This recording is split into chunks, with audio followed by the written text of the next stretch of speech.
የታሪክ መዝገብ ገልጫለሁ ከውቅያኖስ ስፋትና ጥልቀት ጋር የሚነጻጸረውን የሀገሬን ታሪክ በጥቂቱ እየጨለፍኩ ነው በሐሳቤ ከሺህ ዓመታት በላይ ወደ ኋላ ተጓዝኩ ከአዲስ አበባ ራስጌው ወደ ግርጌ ተመለከትኩ ይህች ያጤ ምን ይልክ ጓዳ ዥንጉርጉርበቷ ታየኝ ዳሩ ግን ይህን ሁሉ አይቼ ሳላበቃም መልከታዬ በዚህ ጥያቄ ተገቷል ለመሆኑ የሀገራችን የከተማ ታሪክ ከየት ይጀምራል የዚህን መሰረታዊ ጥያቄ መልስ ፍለጋ ጉዞ ጀምሬያለሁ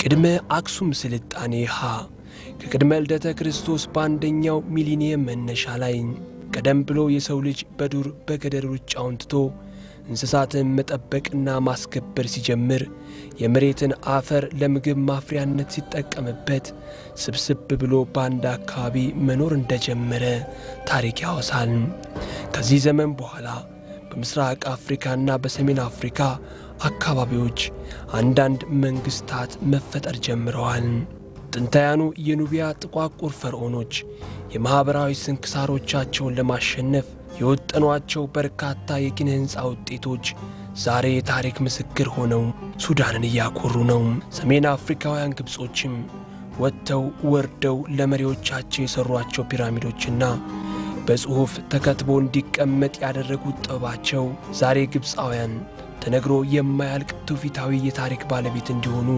አስችሏቸዋል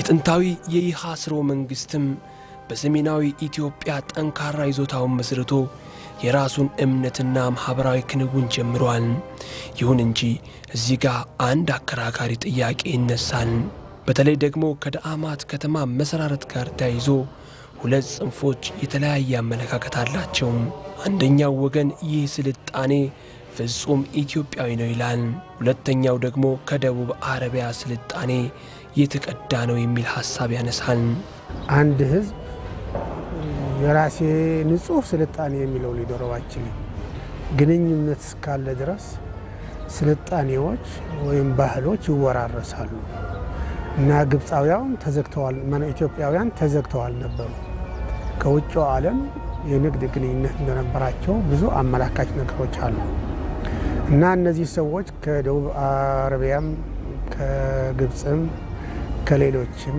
በንግድና በሌላ ነገሮች መገናኙ እንደነበረ ይገመታል አቶም አንዳንድ ምልክቶችም አሉ እና ይህ እነዚህ የነበሩ ህዝብ ግን ሁሉም ነገር ከውጭ አመጡት ብለን በምንም ተአምር አንገምትም የራሳቸው ስልጣኔ ያለ የራሳቸው ያናናር ዘዴ ያለ የራሳቸው ባህል አለ ያ ባህላቸው ያ ስልጣኔያቸው ግን ከሌላም በትውስጥ አምጥቶ አዳብሮ ሊሆን ይችላል ነገር ግን ሙሉ በሙሉ ከውጭ ወጣ ብሎ መናገር በጣም ይከብደናል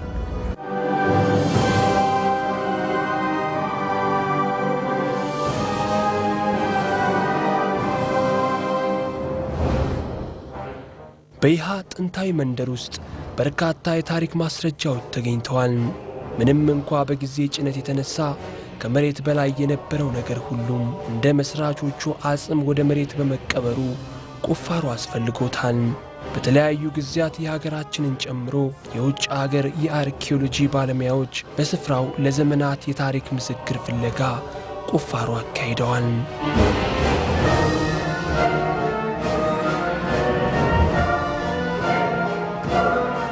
የጥንቱ የዳአማት መንግስት መቀመጫ እንደሆነ የተነገረለትና በጀርመንና በኢትዮጵያ ጥምር የአርኪኦሎጂ ባለሙያዎች የተገኘው በአል አልግብሪ አንዱ ነው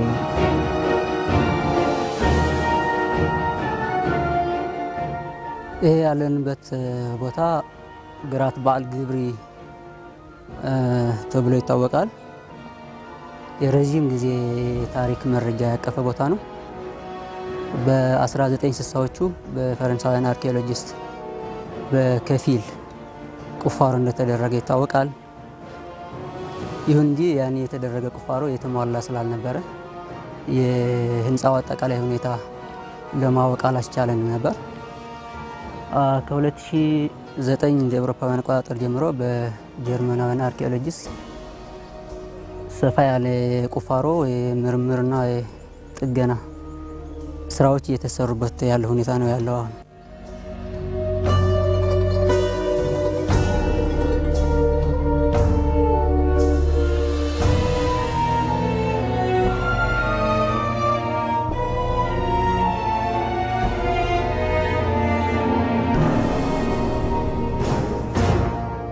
የዳአማት ስርወ መንግስት መቀመጫውን በዚች መንደር ውስጥ አድርጎም በዙሪያው በርካታ ትናንሽ ክፍሎችን ያስተዳድር እንደነበር የታሪክ ድርሳናት ያወሳሉ። ከትልቁ የይሃ ቤተ መቅደስ ፊት ለፊት የሚገኘው ይህ ስፍራ የቤቶቹ አሰራር በደቡብ አረቢያ ካሉ ቤቶች ጋር ተመሳሳይነት ያለው ነው ሲሉ በአካባቢው ጥናት እያደረጉ ያሉ ባለሙያዎች ይገልጻሉ። እንዲህ እንደ ዛሬው ብሎኬት ከሲሚንቶ እንደሚሰራው ሁሉ የዚያን ዘመን ሰዎችም ከጭቃ ብሎኬት መሰል ነገሮችን ይሰሩ እንደነበር የሚያሳይ ነው። በር ነው እና እንደዚህ አሁን ነው የተሰራው። ይሄ ለፕሮቴክሽን ይሄ የሚያሳየን ምንድነው ቀጣይ ሌላ ክፍል አለ ማለት ነው። እዚህ ላይ የሚታየው የእንጨት ቦታ ነው የነበረው ኦሪጂናሊ። ይሄ ደግሞ ኦሪጂናል ህንጻው ነው። ይሄ አሁን ሬስቶር የተደረገ ነው።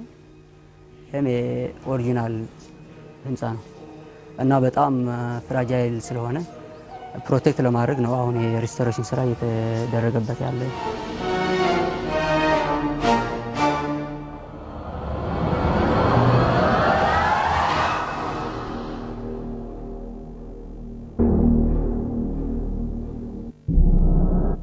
አልሙቃህ ያኔዎቹ የይሃ ነዋሪዎች አምላክ ነው። ስለሆነም ለዚህ የሁሉ ነገር ቁልፍ ለሆነው አምላካቸው ምስጋና የሚያደርጉበትና እርሱን የሚያስታውሱበት ስፍራ ገንብተዋል። በአክሱም ዙሪያ የይሃውን ትልቁን ቤተ መቅደስ ጨምሮ በርካታ ቤተ መቅደሶች እንዳሉ ይነገራል። እነዚህን የታሪክ ትውፊቶች የኋላ ኋላ የክርስትና እምነት ተከታዮች ተረክበው ተገልግለውባቸዋል።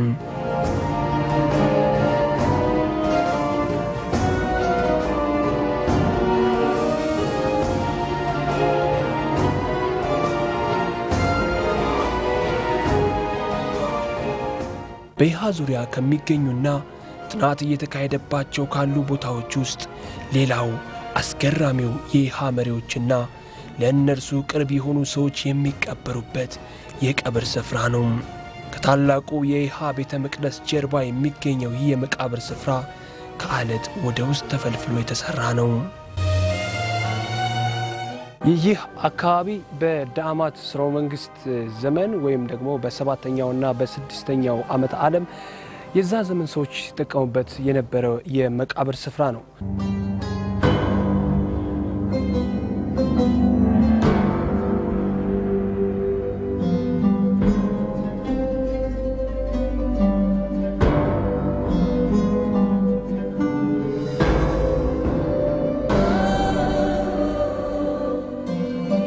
እነዚህ መቃብሮች በሁለቱም በኩል ቀዳዳዎች ያሏቸው ናቸው። ምናልባትም ጉዳዩ ተጨማሪ ጥናት የሚጠይቅ ቢሆንም የእነዚህ መቃብሮች አጠቃቀም የያኔዎቹ ዘመን ሰዎች እስከ ንብረቶቻቸው ስለሚቀበሩ ምናልባትም ጉድጓዱ የንብረቶቻቸው ወይም ደግሞ ይህኛው የአስከሬኖቻቸው ማስቀመጫ ሊሆን እንደሚችል መላምቶች ይቀመጣሉ።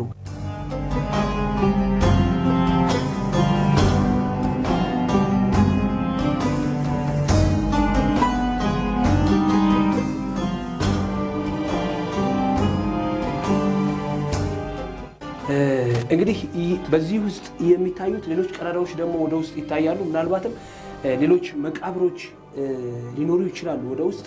ይሄኛው ግን 2 ሜትር አካባቢ ስፋት አለው። የ1 ሜትር ያክል ወደ ላይ ከፍታ አለው።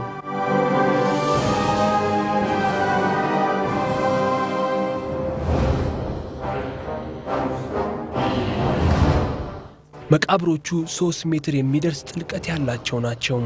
ወደ ውስጥ ለመግባትም ይሁን ከመቃብሮቹ ወደ ውጪ ለመውጣት በመቃብሩ ግድግዳ ላይ የተሰሩትን መወጣጫ ጎሬዎች መጠቀም ያስፈልጋል። እነዚህ ጎሬዎች በዚያን ዘመን ለቀባሪ ሰዎች መውረጃና መውጫ የተሰሩ እንደነበሩ ባለሙያዎቹ ይገልጻሉ። ከሰሜን አፍሪካ ስንል ግብጽ እንውሰድ ለምሳሌ የነገስታቱ መቃብር ፒራሚድ ነው። ኢትዮጵያ ግን ፒራሚድ የለንም። በተነጻሪ የአፐር ክላስ ወይም ደግሞ የነገስታቱ ክፍል የሚገመተው አለት ተፈልፍሎ ይቀበሩ እንደነበረ ነው። ምክንያቱም የሐማል አክሱምም አለ እናየዋለን። የአለት ፍልፍል መቃብሮች እንዲያው ውስጥ ለውስጥ የሚገናኙ አንድ የአለት ፍልፍል መቃብር ለመቆፈር በተራሰው ከበድ ይላል እና የነገስታቱ ናቸው ብለን ነው የምናየው። እንደገና ደግሞ በአክሱማዊ ዘመነ መንግስት ግንብ ይገነቡና ከስሩ መቃብር ያደርጉና እንደምታያቸው ሐውልት ትልቅ ሐውልት በላያቸው ላይ ያቆመዋል። ያ ፒራሚድ አይደለም፣ የኛ አንድ ወጥ ድንጋይ ነው። ያ ይለየዋል።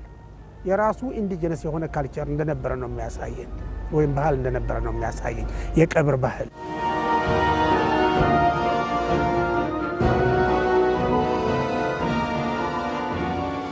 እኚህ ሰው ጀርመናዊ ዶክተር ናቸው። አፈር ሳይጠየፉ ሐሩርና ቁር ሳይበግራቸው በየመን በሱዳንና በኢትዮጵያ ላለፉት 20 ዓመታት የመሬት ቁፋሮ ጥናት አካሂደዋል። እነሆ ከውጭና ከኢትዮጵያውያኑ ባልደረቦቻቸው ጋር በህብረት የይሃውን የታሪክ ምስጢር ለመፍታት ከአለት ጋር ትግል ገጥመዋል። ከውቅሮ ከተማ 2 ኪሎ ሜትር ያህል ወጣ ብሎ በሚገኘውና መቃብር ገአዋ ተብሎ በተሰየመው የጥናት ስፍራ ላይ በሥራ ተወጥረዋል። ወደ ጉልበት ሰራተኞቻቸው ድረስ ቀለስ እያሉ በቁፋሮ ቦታው ያለውን እያንዳንዱን እንቅስቃሴ በማስታወሻ ደብተራቸው ያሰፍራሉ። በዚህ ስፍራ የምትገኝ እያንዳንዷ ደቂቃ አካል የትም አትወድቅም፣ የራሷ ታሪካዊ ዳራ ሊኖራት ይችላልና። እጅግ የሚገርሙ ምናልባትም ለ21ኛው ክፍለ ዘመን ትውልድ ትምህርት ሊሆኑ የሚችሉ ታሪኮች አሉ። ስፍራው ጥንታዊ ነው። ያደረግነው ባለው ጥናት መሰረት ገና ወደፊት የሚገኙ ብዙ ነገሮች ይኖራሉ። ስፍራው የሚያስደንቀው ታሪኩ ብቻ አይደለም። ከምታያቸው ድንጋዮች መጀመር ትችላለህ። የተለዩ ናቸው። በመላው ኢትዮጵያ ከዚያም ሲያልፍ በአፍሪካ ምድር ብዞር የሚተርፍ ድካም እንጂ አታገኛቸውም። እኔ እነዚህን አይነት ድንጋዮች የተመለከትኩት በደቡብ አረቢያ አንዳንድ ጥንታዊ መስጊዶች ላይ ብቻ ነው። ነገር ግን ከዚህ ይሄዱ ወይም ከዚያ ይምጡ አሁን ላይ መናገር ይከብዳል። በመቃብር ገአዋ ከተገኙ የጥንታዊ የአካባቢው ነዋሪዎችና መሪዎቻቸው መገልገያ ቁሳቁሶች መካከል በግልጽ የሚታየው አልታሩ ነው። ይህ አልታር ወይም የእንስሳት መሰዊያ የተለያዩ ክፍሎች አሉት። የሚሰዉት እንስሳት አይነት ምን እንደሆነ ለማወቅ ለጊዜው ጥናት የሚጠይቅ ቢሆንም በአልታው የታችኛው ክፍል የሚገኘውና ለደም መውረጃነት የተሰራለት ማፍሰሻ የቀንድ ከብት ቅርጽ ያለው በመሆኑ ምናልባትም የሚታረዱት የቀንድ ከብቶች ሳይሆኑ እንደማይቀሩ ይጠቀሳል። አልታሩ ከልደተ ክርስቶስ በፊት ከ8ኛው እስከ 6ኛው ክፍለ ዘመን በአካባቢው ከሚገኙ ከሌሎች ግንባታዎች ጋር የተሰራ ነው። በዋነኛነት ለፈጣሪያቸው የደም ግብር የሚያደርሱበት ነው።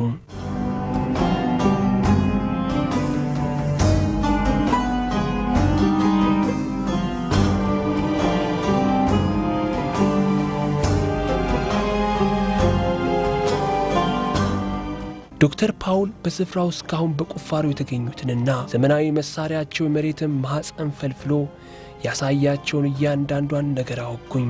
ገና እኮ ጅምር ነው። ሐሳባችን ይህን ስፍራ የአርኪኦሎጂ ሙዚየም ለማድረግ ነው አሉኝ። It is a very typical feature for the African culture. For example, if you look to the Nile Valley, ሌላው በጽሁፎች ላይ የምታየው አስገራሚና ድንቅ ነው።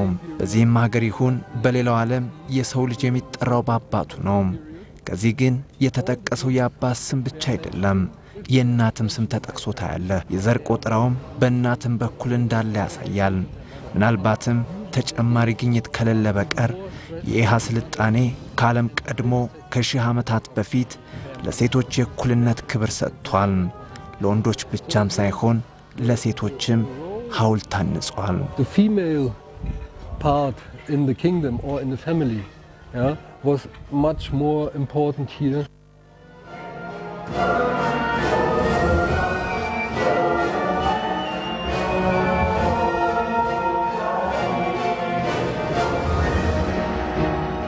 በመቃብር ጋዋ በርካታ ታሪካዊ ቁሳቁሶች ተገኝተዋል።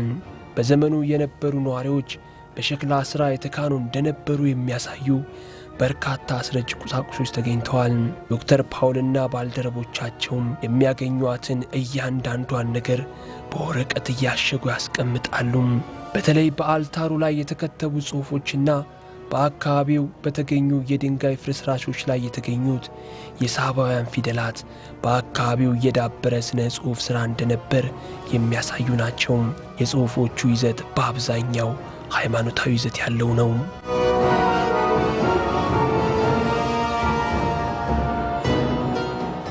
አሁንም በስፍራው ቁፋሮ ቀጥሏል። የታሪክ አሰሳው ያልተጻፈውን ታሪክ ፍለጋው ተጧጡፏል። በአጠቃላይ በይሃ ጥንታዊ ስፍራ የሚደረገው ጥናት ቀጥሏል። መሬት በውስጧ ደብቃ የያዘቻቸው ታሪኮች እየተመረመሩ ነው። እስካሁን ባለው መረጃ መሰረት የኢትዮጵያ የስልጣኔ ምንጭ ተደርጎ በሚቆጠረው በአክሱምና በአካባቢው የተደረገው ጥናት ከ10% አይበልጥም። ገና ጅምር ነው። ይህ ከ8ኛው እስከ 3ኛው ዓመተ ዓለም ድረስ የዳአማት መንግስት ማዕከል ሆና አገልግላለች። በዚህ የታሪክ ፍሰት ውስጥ በጥንታዊ የኪነ ህንጻ ጥበብ፣ በህብረተሰባዊ አደረጃጀት፣ በሃይማኖትና በሌሎች ትሩፋቶች ለሀገራችን ኢትዮጵያ በርካታ አስተዋጽኦችን ሰጥታለች። ቤት ስራ ግንብ ነው። ግንብ እንዲያው ብዙ እንትን ያለ ጭቃ ወይም ሞርታር የሌለው ድንጋይ በድንጋይ ተጠራርቦ የሚቀመጥበት ያ ስልጣኔ እስካሁን ድረስ ብዙም የለንም። ምክንያቱም በጣም ውድ ስለሆነ ብዙ የሰው ጉልበት ስለሚፈልግ ያ አልቀጠለም። አልፎ አልፎ ግን ልናየው እንችላለን። ሁለተኛ ደግሞ ያ ስሞል ስኬል ኢንዱስትሪ በብረት ስራ በእንስራ ስራ የተጀመረው አክሱማዊ ዘመነ መንግስት መጣ። ሳንቲሞችም ሳይቀር ከወርቅ ከብር ከብሮንዝ ሳንቲም ሳይቀር ቆንጆ ቆንጆ ሳንቲሞች የነገስታት ስዕል ያለበት ጽሁፍ ያለበት ይሰሩ ነበር። ያ ቴክኖሎጂ አድጎ መጣ ብለን ነው የምንለው። ያ ደግሞ እስካሁን ድረስ አክሱም ራሱ የስልጣኔ ምንጭ እንደመሆን መጠን የወርቅ የብረት ስራ አሁንም ከዛ ነው መሰረቱ። የትም ቦታ የምታያቸው ኢትዮጵያ ውስጥ መሰረቱ ከዛ ነው። አሁንም አልለቀቀም።